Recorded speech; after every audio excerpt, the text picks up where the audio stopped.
Hello everyone, ಹೇಗಿದ್ದೀರಾ? I hope ಎಲ್ಲರೂ ಚೆನ್ನಾಗಿದ್ದೀರಾ ಅಂತ ಹೇಳಿ ಭಾವಿಸ್ತಾ ಇವತ್ತಿನ ಒಂದು ವ್ಲಾಗ್ನ ಶುರು ಮಾಡೋಣ. So welcome back to my channel.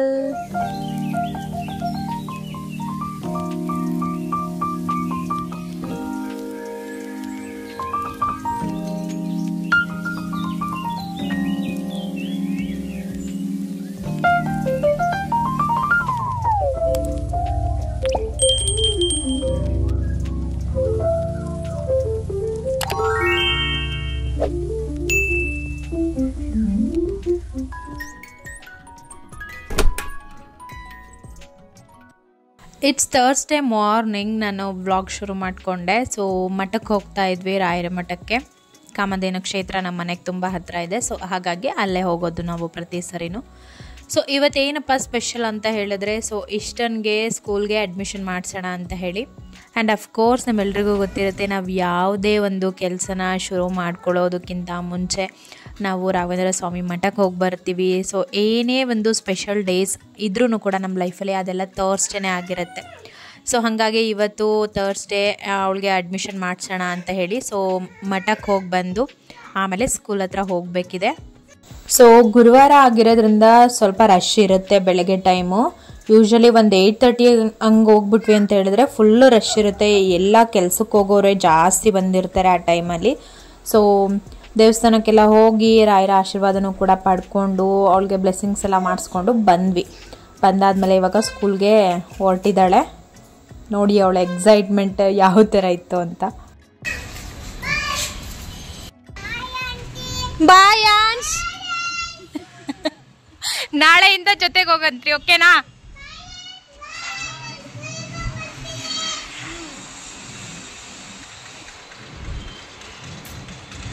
ಅಯ್ಯೋ ಅಯ್ಯೋ ಅಯ್ಯೋ, ಸರಿ. ಯಾವ್ದಪ್ಪ ನೀ ಸ್ಕೂಲು?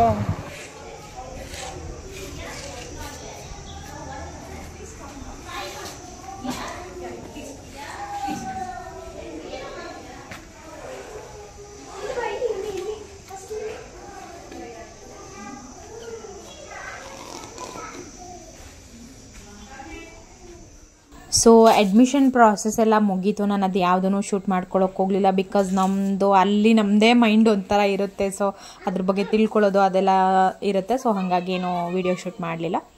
ಸೊ ಇದು ಬಂದ್ಬಿಟ್ಟು ಲೈಕ್ ಪ್ಲೇ ಹೋಮ್ ಥರ ಕಿಡ್ ಝೋನ್ ಅಂತ ಹೇಳಿ. ಸೊ ಹತ್ರದಲ್ಲೇ ಇತ್ತು, ಮನೆಗೆ ತುಂಬ ಹತ್ರವಾಗಿದೆ. ಸೊ ಅವಳು ಇನ್ನೂ ಅಡ್ಜಸ್ಟ್ ಎಲ್ಲ ಆಗಬೇಕಲ್ಲ. ಸೊ ಹೆಂಗೆ ರಿಯಾಕ್ಟ್ ಮಾಡ್ತಾಳೋ ಅದೆಲ್ಲ ಮ್ಯಾಟ್ರ್ ಆಗುತ್ತೆ. ಸೊ ಹಾಗಾಗಿ ನಾವು ದೊಡ್ಡ ಸ್ಕೂಲ್ಗೆ ಸೇರ್ಸೋಕ್ಕೆ ಹೋಗಿಲ್ಲ. ಬಿಗಿನಿಂಗ್ ಡೇಸಲ್ಲಿ ಚಿಕ್ಕ ಚಿಕ್ಕ ಸ್ಕೂಲ್ಗಳಿಗೆ ಸೇರಿಸೋದು ತುಂಬ ಬೆಸ್ಟ್ ಅನಿಸುತ್ತೆ. ಸೊ ಹಾಗಾಗಿ ನಾವಿಲ್ಲಿ ನಮಗೆ ಕನ್ವಿನಿಯೆಂಟಾಗಿ ತುಂಬ ಹತ್ತಿರದಲ್ಲಿ ಇರೋವಂಥ ಸ್ಕೂಲ್ ಯಾವುದೋ ಅದನ್ನು ಚೂಸ್ ಮಾಡಿಬಿಟ್ಟು ಅಡ್ಮಿಷನ್ ಮಾಡಿಸಿದ್ವಿ. ಆ್ಯಂಡ್ ಫಸ್ಟ್ ಡೇ ಅವಳು ತುಂಬ ಇಷ್ಟಪಟ್ಟು ಸಖತ್ ಆ್ಯಕ್ಟಿವ್ ಆಗಿ ಹೋದ್ಲು. ನಮಗೆ ಮಮ್ಮಿ ನಾನು ಅಳಲ್ಲ, ಹಠ ಮಾಡಲ್ಲ, ನೀವು ಹೋಗಿ ಮನೆಗೆ ಅಂತ ಅವಳೇ ಹೇಳಿದ್ಲು. ಆ್ಯಂಡ್ ಫಸ್ಟ್ ಡೇ ಅವಳು ನಾನೇ ಇರ್ತೀನಿ ಅಂತ ಕೂಡ ಅಲ್ಲೇ ಇದ್ಲು. ನಾನೇನು ಇರೋಕ್ಕೆ ಹೋಗಲಿಲ್ಲ. ಬಂದೆ, ಒಂದು ಸ್ವಲ್ಪ ಹೊತ್ತು ಇದ್ಬಿಟ್ಟು ಬಂದ್ಬಿಟ್ವಿ ನಾವು ಅಡ್ಮಿಷನ್ ಎಲ್ಲ ಮುಗಿದ ಮೇಲೆ. ಸೊ ಬರುವಾಗ ನನಗೇ ಸ್ವಲ್ಪ ಬಿಟ್ಟು ಬರುವಾಗ ಸ್ವಲ್ಪ ನನಗೆ ಫೀಲ್ ಆಯಿತು. ಆ್ಯಂಡ್ ಇವನ್ ನಮ್ಮ ಹಸ್ಬೆಂಡ್ಗೂ ಫೀಲ್ ಆಯಿತು. ಬಟ್ ಅವ್ರು ಎಕ್ಸ್ಪ್ರೆಸ್ ಮಾಡಲ್ಲ. ಬಟ್ ನನಗೆ ತಡ್ಕೊಳ್ಳೋಕ್ಕೆ ಆಗಿಲ್ಲ ಅಲ್ಲಿ. ಹಲೋ, ಗುಡ್ ಆಫ್ಟರ್ನೂನ್, ಸಾರಿ ಗುಡ್ ಈವ್ನಿಂಗ್ ಅಂತ ಹೇಳಬೇಕು, ಸಂಜೆ ಆಗ್ತಾ ಬಂತು. ಸೊ ಬೆಳಗ್ಗೆ ಆಲ್ಮೋಸ್ಟ್ ನಾನಿದ್ದಾಗ 3:30 ಏನೋ ಆಗಿತ್ತು. ಅಂದರೆ ನಾನು ಯಾಕೆ ಅಷ್ಟು ಬೇಗ ಇದ್ದಿದ್ದೆ ಅಂದರೆ ದೇವಸ್ಥಾನಕ್ಕೆ ಹೋಗಿ ಬರಬೇಕಿತ್ತಲ್ಲ, ಮಠಕ್ಕೆಲ್ಲ ಹೋಗಿ ಬರಬೇಕಿತ್ತಲ್ಲ. ಸೊ ಹಂಗಾಗಿ ಸೊ ಟೈಮ್ ಸಾಕಾಗಲ್ಲ ಅವಳಿಗೂ ಸ್ಕೂಲಿಗೆಲ್ಲ ಕರ್ಕೊಂಡು ಹೋಗೋದು ಅಂತ ಹೇಳ್ಬಿಟ್ಟು ನಾನು 3:30ಗೆ ಎದ್ದಿದ್ದೆ. ಸೊ ಪೂಜೆ ಈ ಥರ ಆಗಿತ್ತು. ಬೆಳಗ್ಗೆ ತೋರಿಸ್ಲಿಕ್ಕೆ ಆಗಲಿಲ್ಲ.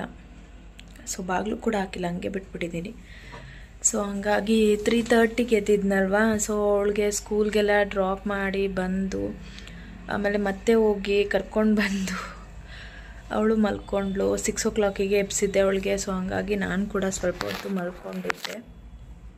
ಇವಾಗಿದ್ದೆ, ಒಂದು 1/2 hour ರೆಸ್ಟ್ ಮಾಡಿದೆ. ಯಾಕೋ ನನಗೆ ಈ ರೈಟ್ ಸೈಡ್ದು ಕೈ, ನಿಮಗೆ ಲೆಫ್ಟ್ ಕಾಣಿಸ್ತಿರ್ಬೋದು, ಬಟ್ ಇದು ಆ್ಯಕ್ಚುಲಿ ರೈಟ್ ಸೈಡ್ ಕೈ.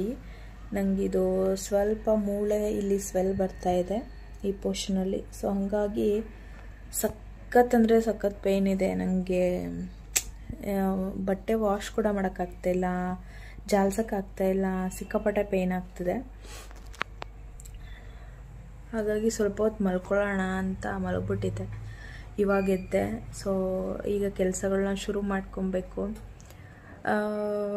ಇನ್ನು ಬೆಳಗ್ಗೆ ಪೋರ್ಷನ್ ಬಗ್ಗೆ ಮಾತಾಡೋದಾದರೆ, ಅವಳಂತೂ ಸಖತ್ ಆ್ಯಕ್ಟಿವ್ ಆಗಿದ್ಲು ಆ್ಯಂಡ್ ಅವಳಿಗೆ ಸಖತ್ ಇಷ್ಟ ಆಯಿತು. ಸ್ಕೂಲೆಲ್ಲ ಒಳಗಡೆ ಹೋಗಿ ಕೂತ್ಕೊಂಡ್ಲು, ಆಟ ಆಡಿಕೊಂಡು, ಮಮ್ಮ ನೀನು ಹೋಗು, ನಾನು ಆಟ ಆಡ್ತೀನಿ, ನಾನು ಆಟ ಮಾಡಲ್ಲ, ಅಳಲ್ಲ ಅಂತ ಅವಳೇನೋ ಹೇಳಿದ್ಲು. ಬಟ್ ನನಗಂತೂ ಬಿಟ್ಟು ಬರುವಾಗಂತೂ ಸಖತ್ತಂದರೆ ಸಖತ್ತವಳು ಬಂದ್ಬಿಡ್ತು. ಅವಳಿಗೆ ಈವನ್ ನನ್ನ ಪಕ್ಕದ ಮನೆಗೆ ಕಳಿಸಿದ್ರು ಕೂಡ ಒಂದು 10 ಸಾರಿ ಕರೀತಾ ಇರ್ತೀನಿ, ಪೂಜಾ ಇದೆಲ್ಲ ಪೂಜಾ ಮನೆ ಒಳಗಡೆನೇ ಇದೆಲ್ಲ ಪೂಜಾ, ಆಚೆ ಬಿಡಬೇಡಿ, ಲಾಕ್ ಮಾಡ್ಕೊಳ್ಳಿ ಡೋರ್ನ ಅಂತ ಹೇಳ್ತಾ ಇರ್ತೀನಿ. ಪೂಜಾ ಏನು ಮಾಡ್ತಿದ್ದಾಳೆ ಅಂತ ಕೇಳ್ತಾ ಇರ್ತೀನಿ. ಆಲ್ಮೋಸ್ಟ್ ಪೂಜಾ ಪೂಜಾ ಪೂಜಾ ಅಂತಲೇ ಇರ್ತೀನಿ. ಸಡನ್ನಾಗಿ ಒಂದು 3 to 4 hours ನಾನು ಬಿಟ್ಟಿರ್ಬೇಕಲ್ಲ ಅಂತ ನಾನು ಸ್ವಲ್ಪ ಎಮೋಷ್ನಲ್ ಆದೆ. ನನಗಂತೂ ಈಗೂ ತಡ್ಕೊಳಕ್ಕಾಗ್ತಾಯಿಲ್ಲ ಅದು ನೆನೆಸ್ಕೊಂಡ್ರೆ. ಬಟ್ ಅವಳು ಸಖತ್ ಆ್ಯಕ್ಟಿವ್ ಆಗಿದ್ಲು, ಸಖತ್ತು ಆಟ ಆಡೋದ್ರ ಬಗ್ಗೆ ಗಮನ ಜಾಸ್ತಿ ಇತ್ತು. ಅಲ್ಲೆಲ್ಲ ಟಾಯ್ಸ್ ಎಲ್ಲ ಹಾಕ್ಕೊಟ್ಟಿದ್ರಲ್ಲ, ಸೊ ಅವಳಿಗೆ ಅದರ ಬಗ್ಗೆ ಇಂಟ್ರೆಸ್ಟ್ ಜಾಸ್ತಿ ಇರುತ್ತಲ್ಲ ಮಕ್ಕಳಿಗೆ. ಯೂಶ್ವಲಿ ತುಂಬ ಮಕ್ಕಳು ಅಳ್ತಾರೆ ಅಂತ ಹೇಳ್ತಾರೆ. ಫಸ್ಟ್ ಟೈಮ್ ಅಮ್ಮ ಸ್ಕೂಲಲ್ಲಿ ಬಿಟ್ಟು ಮನೆಗೆ ಬರೋ ಟೈಮಲ್ಲಿ ಹತ್ತು ಬಿಡ್ತಾರೆ ಜೋರಾಗಿ ಅಂತ ಅವರು ಮ್ಯಾಮ್ ಕೂಡ ಹಾಗೆ ಹೇಳಿದ್ರು. ಇನ್ ಕೇಸ್ ಏನಾದರೂ ಅವಳು ಆದರೆ ಅಳೋಕ್ಕೆ ಶುರು ಮಾಡಿದ್ರೆ ನೆನೆಸ್ಕೊಂಡ್ರೆ ನಾನು ನಿಮಗೆ ಕಾಲ್ ಮಾಡ್ತೀನಿ, ನೀವು ಇಮಿಡಿಯೇಟ್ ಬನ್ನಿ ಅಂತ ಹೇಳಿದರು. ಸೊ ಓಕೆ ಅಂದ್ಬಿಟ್ಟು ಬಟ್ ನಂಗೆ ಕಾನ್ಫಿಡೆಂಟ್ ಇತ್ತು ಅವಳು ಇರ್ತಾಳೆ ಅಂತ. ಬಟ್ ನಾನು ಇಮೋಷ್ನಲ್ ಆದೆ ಅಷ್ಟೇ. ಇವನ್ ಅವ್ರ ಅಪ್ಪ ಕೂಡ ಸ್ವಲ್ಪ ಎಮೋಷ್ನಲ್ ಆದರು. 2 ಟೈಮ್ ಮತ್ತೆ ಹೋಗಿ ಗೇಟ್ ಹತ್ರ ನೋಡ್ಕೊಂಡು ಬರ್ತಾಯಿದ್ರು. ಒಂದೊಂದು ಸರಿ ನಿಜವಾಗ್ಲೂ ನೆನೆಸ್ಕೊಳ್ಳೋಕ್ಕೆ ಒಂಥರ ಅನಿಸುತ್ತೆ. ನಮ್ಮ ಮಗಳು ಆಗಲೇ ಸ್ಕೂಲ್ಗೆ ಹೋಗೋ ಅಷ್ಟು ದೊಡ್ಡವಳಾಗ್ಬಿಟ್ಲಾ, 3 ವರ್ಷ ಹಿಂಗೆ ಕಳೆದೋಯ್ತು ಅಂತಲೇ ಗೊತ್ತಾಗಲಿಲ್ಲ ಅನಿಸುತ್ತೆ. ಸೊ ಮಕ್ಕಳು ಬೆಳೆಯೋದು ಗೊತ್ತೇ ಆಗಲ್ಲ ಅಲ್ಲ. ಆಲ್ಮೋಸ್ಟ್ ಎಲ್ಲ ತಾಯಂದ್ರೂ ಇದನ್ನು ಅನುಭವಿಸಿರ್ತೀರ. ಫಸ್ಟ್ ಟೈಮ್ ಮಗುನ ಸ್ಕೂಲಿಗೆ ಬಿಟ್ಟು ಬರೋವಂಥ ಮೊಮೆಂಟ್ ಇದೆಲ್ಲ ಸಖತ್ ಎಮೋಷ್ನಲ್ ಆಗಿಬಿಟ್ಟೆ ನಾನಂತೂ. ನಾನು ಪೂಜಾ ಹೇಳ್ತಿದ್ರು ಯಾವಾಗಲೂ, ನಮ್ಮ ಪಕ್ಕದ ಮನೆ ನಮ್ಮ ನೇಬರ್ ಇದ್ದಾರಲ್ಲ, ಸೊ ಅವ್ರು ಹೇಳ್ತಾ ಇರ್ತಿದ್ರು, ಅವಳು ಇರ್ತಾಳೆ ಶ್ವೇತಾ, ಯು ಡೋಂಟ್ ವರಿ, ಅವಳು ಸಖತ್ ಬೇಗ ಫ್ರೆಂಡ್ಲಿ ಆಗ್ತಾಳೆ ಎಲ್ಲರಿಗೂ, ಆಮೇಲೆ ಎಲ್ಲರನ್ನೂ ಬೇಗ ಮಾತಾಡಿಸ್ತಾಳೆ, ಚೆನ್ನಾಗಿ ಹಚ್ಕೋತಾಳೆ ಎಲ್ಲರನ್ನೂ, ಅವಳದ್ದೇನು ಸಮಸ್ಯೆ ಆಗಲ್ಲ. ಮೇ ಬಿ ನೀವು ಸ್ವಲ್ಪ ಬೇಜಾರು ಮಾಡ್ಕೊಂಡು ಬರ್ತೀರಾ ಅನಿಸುತ್ತೆ, ಬಟ್ ಅವಳು ಸಖತ್ ಅಡ್ಜಸ್ಟ್ ಆಗ್ತಾಳೆ ಅಂತ ಹೇಳೋರು. ಸೇಮ್ ಅದು ಹಂಗೆ ಆಯಿತು. ಬಟ್ ನೋಡಬೇಕು, ನಾಳೆಯಿಂದ ಮತ್ತೆ ಅವಳಿಗೆ ರೆಗ್ಯುಲರ್ ಆಗಿ ಕಳಿಸ್ಬೇಕು. ಇವತ್ತು ಒಂದು 1.5 hour ಏನೋ ಇದ್ಲು ಅಷ್ಟೇ, ಬಟ್ ನಾಳೆಯಿಂದ 4 hours ಇರಬೇಕಾಗುತ್ತೆ. ಸೊ ನೋಡೋಣ ಹೆಂಗೋಗುತ್ತೆ ಏನು ಗೊತ್ತಿಲ್ಲ. ಇವತ್ತೇನು ಅವಳಿಗೆ ಬಾಕ್ಸ್ ಎಲ್ಲ ಏನು ಲಂಚ್ ಬಾಕ್ಸ್ ಎಲ್ಲ ಕೊಟ್ಟಿರಲಿಲ್ಲ. ಅಂದರೆ ನಾವು ಅಡ್ಮಿಷನ್ ಮಾಡಿಸೋಕ್ಕೆ ಸ್ವಲ್ಪ ಲೇಟಾಗಿ ಹೋಗಿದ್ವಿ. ಸೊ ಹಂಗಾಗಿ ನೋಡೋಣ ಅಪ್ಕಮಿಂಗ್ ಡೇಸಲ್ಲಿ ಅವಳು ಹಿಂಗೆ ಹೋಗ್ತಾಳೆ, ಹೆಂಗೆ ಬರ್ತಾಳೆ, ನಾನು ಹೆಂಗೆ ಮ್ಯಾನೇಜ್ ಮಾಡ್ತೀನಿ. ಸೊ ನಮ್ಮ ಮಾವನ ಮಕ್ಕಳನ್ನೆಲ್ಲ ಸ್ಕೂಲಿಗೆ ಬಿಟ್ಟು ಬರೋದು, ಕರ್ಕೊಂಡು ಬರೋದು ಅದೆಲ್ಲ ಮಾಡಿದ್ದೀವಿ. ಬಟ್ ಆವಾಗ ನಮಗೆ ಇಷ್ಟೊಂದು ಫೀಲ್ ಆಗ್ತಿರ್ಲಿಲ್ಲ. ಅಂದರೆ ಅವ್ರನ್ನ ನಾವೇ ನಮ್ಮನೇಲೇ ಜಾಸ್ತಿ ಇರ್ತಾಯಿದ್ದಿದ್ರು, ಕರ್ಕೊಂಡೋಗಿ ಬಿಡೋದು, ಒಂದೊಂದ್ಸರಿ ನಾವೇ ನಮ್ಮ ಮನೆಗೆ ಡೈರೆಕ್ಟಾಗಿ ಕರ್ಕೊಂಬರೋದು, ಆ ಥರ ಎಲ್ಲ ಮಾಡ್ತಿದ್ವಿ.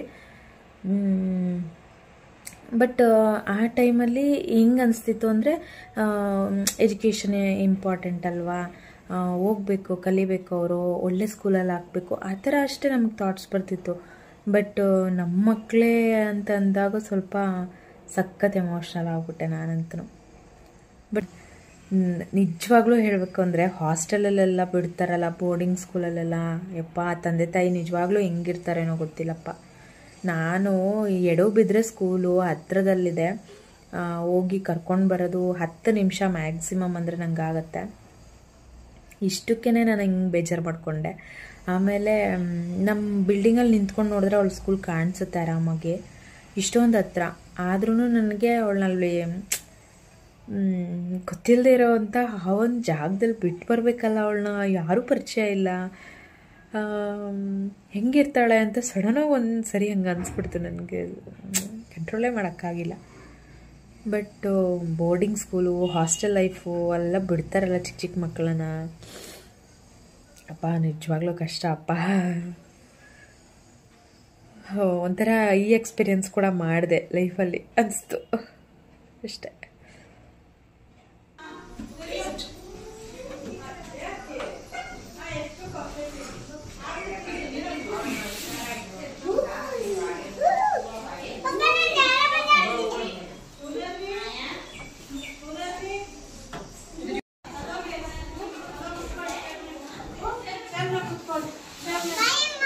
Bye bye. Dion, formal line. Pages, formal line.